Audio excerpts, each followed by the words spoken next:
대표님 안녕하세요. 안녕하세요, 화라 씨. 늦은 시간 어떤 일이세요? 오늘도 야근하고 있습니다. 무슨 야근이신 거죠? 계획서를 쓰고 있는데요. 보통 이제 연초에 좀 씨를 뿌려야 돼요. 이 씨가 뭐냐면 정부에서 이렇게 보조해주는 지원 사업들이 있잖아요. 요새 뭐 청년 창업 지원이다, 뭐 이런저런 지원 사업들이 되게 많은데 그게 공고가 보통 1월부터 한 3월까지 좀 많이 집중이 돼 있어요. 그래서 이 시즌에 잘 준비해서 우리가 목표로 하는 사업들에 잘 선정이 돼야 우리가 올해를 위한 좀 자금을 확보할 수 있는 중요한 시기입니다. 요즘 창업하시려는 분들도 많고 이제 새로 시작하시는 분들도 많은데 그냥 꿀팁 같은 거 있을까요? 꿀팁. 꿀팁이라 뭐 제가 전문가는 아니다 보니까 뭐 어떤 부분을 말씀드려야 될지 좀 고민이 되는데 뭐 저희가 지금까지 해왔던 사업들을 좀 소개를 드리려 볼까요? 좋습니다. 그러면 그 매해 초에 나오는 통합 공고가 있어요. 어. 그 통합 공고를 한번 같이 보면서 한번 도전해보면 좋을 법한 그런 사업들을 말씀을 드리고 좀 간단한 꿀팁을 몇 개 소개를 드려보도록 하겠습니다. 먼저 이제 창업 지원 사업이라고 하면은 중앙부처나 지자체 뭐 이런 다양한 기관에서 정말 수백 가지 이상의 다양한 사업들이 있거든요. 근데 이거를 어떻게 도대체 알아내야 되냐라고 이제 물으신다면은 여러 가지 방법과 루트들이 있겠지만 가장 대표적으로 좀 참고하기만 좋은 사이트를 먼저 소개를 해드릴게요. 그게 이제 K-스타트업이라는 사이트인데요. 네, 여기 있죠. 네, 중소벤처기업부와 창업진흥원에서 하는 K-스타트업 홈페이지에 왔습니다. 여기서 이제 사업 공고에 들어가시면은 현재 모집 중인 전국의 다양한 창업 지원 사업들을 여기서 한눈에 확인하실 수가 있어요. 그래서 여기서 이제 쭉 보다가 이거는 내가 도전해 볼 법하다 하는 것들을 이제 들어가서 뭐 이렇게 세부 공고를 보면은 이제 거기에 이제 모집 대상이나 뭐 평가 방법 이런 것들이 있으니까 그런 것들을 확인해 주시면 좋을 것 같고 저희는 올해 통합 공고를 한번 확인해 볼게요.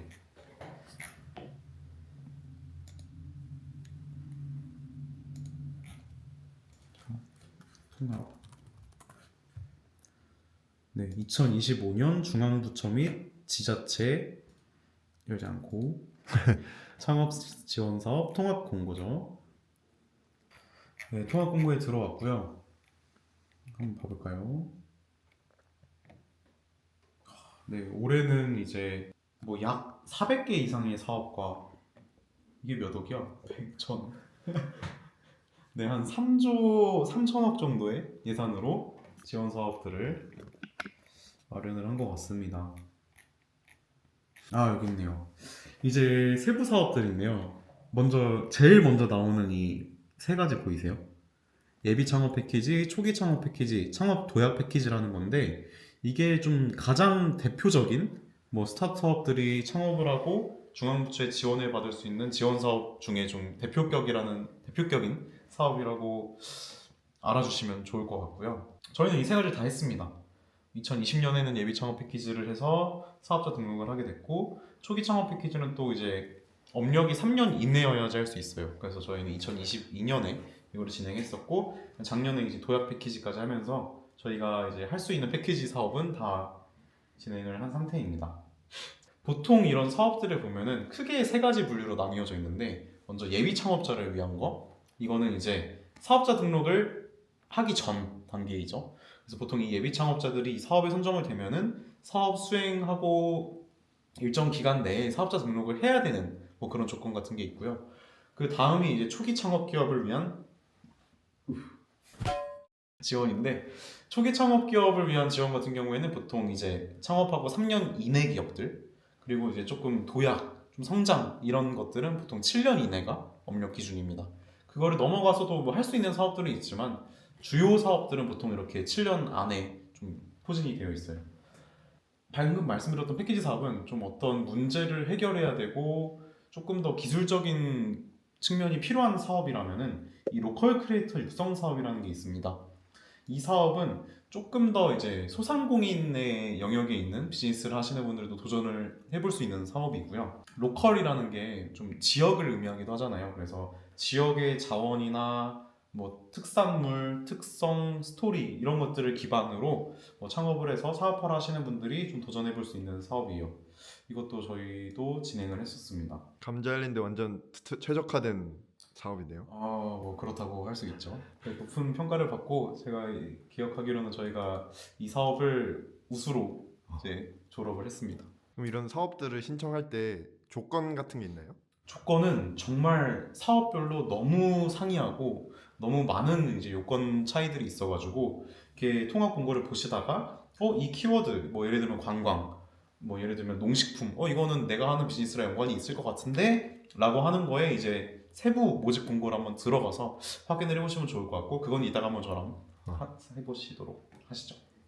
처음 창업을 했을 때 저희도 되게 막막했어요. 사실 요새 뭐 창업을 위한 지원 사업들이 많이 있다, 잘 되어 있다 하는데 이걸 도대체 어디서 찾아야 되고 어떤 사업이 우리한테 맞는 걸까? 그리고 신청하려고 들어가 보니까 막 사업 계획서를 쓰라는데 사업 계획서 도대체 어떻게 써야 되는 건지도 모르겠고 뭐가 맞는 건지도 모르겠어서 되게 막막했던 기억들이 있는데 그런 것들에 뭐 오늘 조금이나마 도움이 혹시 창업하시고 싶으신가요?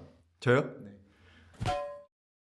그럼 가장 대표적인 지원 사업이라고 할 수 있는 예비 창업 패키지를 한번 볼까요? 네, 25년도 공고는 아직 안 떠서 작년 거, 24년도 거 공고를 기준으로 한번 보도록 하겠습니다. 네, 아까 말씀드렸다시피 첫 줄부터 혁신적인 기술과 사업 모델을 보유한 예비 창업자를 발굴 지원하기 위한 참여자를 모집한다라고 되어 있죠. 그래서 예를 들어서 나는 그냥 돈가스 집을 창업할 거야.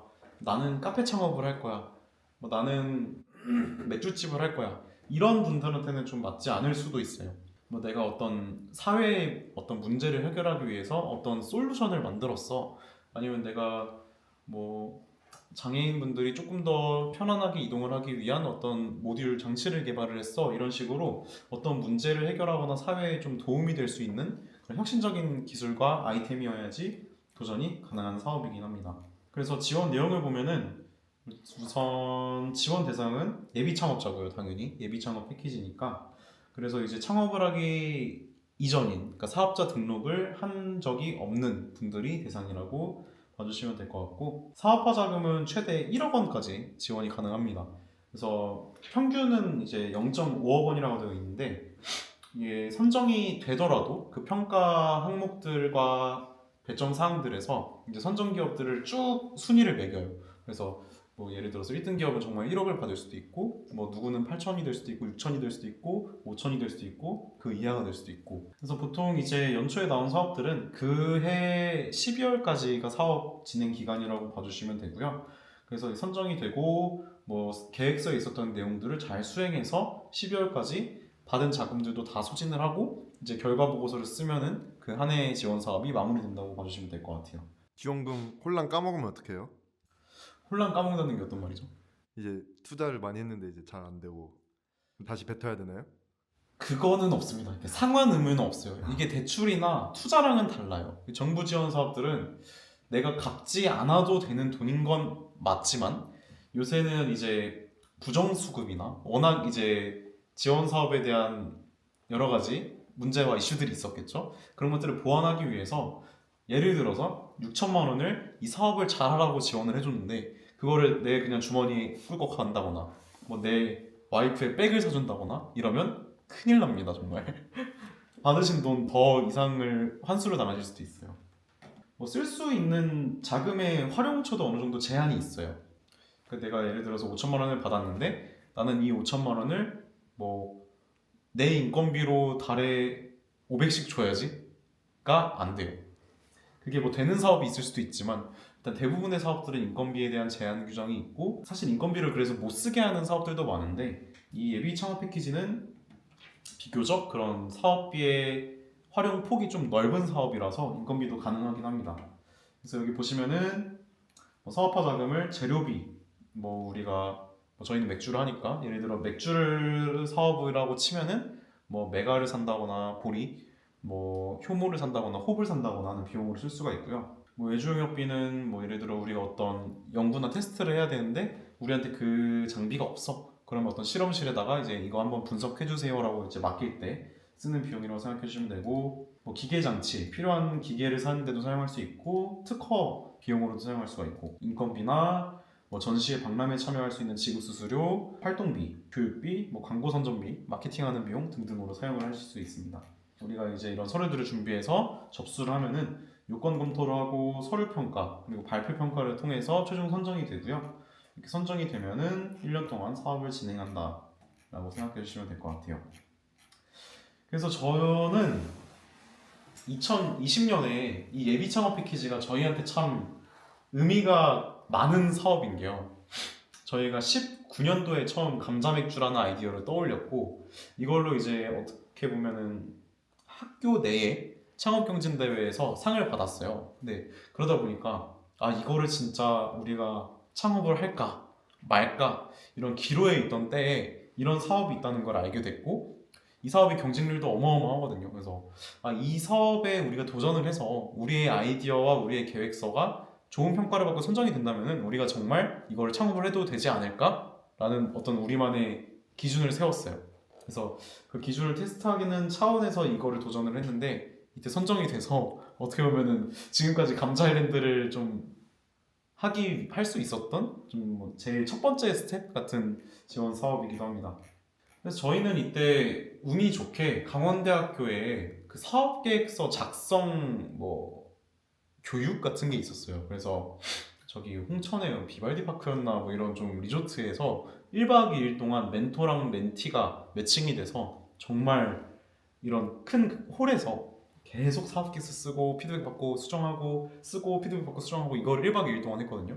그래서 그 과정 속에서 어느 정도 사업계획서를 어떻게 써야 하고 우리가 갖고 있는 이 머릿속의 아이디어를 좀 글로 풀어내는 것들을 좀 방법을 깨달았던 것 같고, 그게 참 어려운 과정인데 어떻게 하면 좋을지 그럼 같이 계획서를 한번 보면서 또 말씀을 드려보도록 하겠습니다.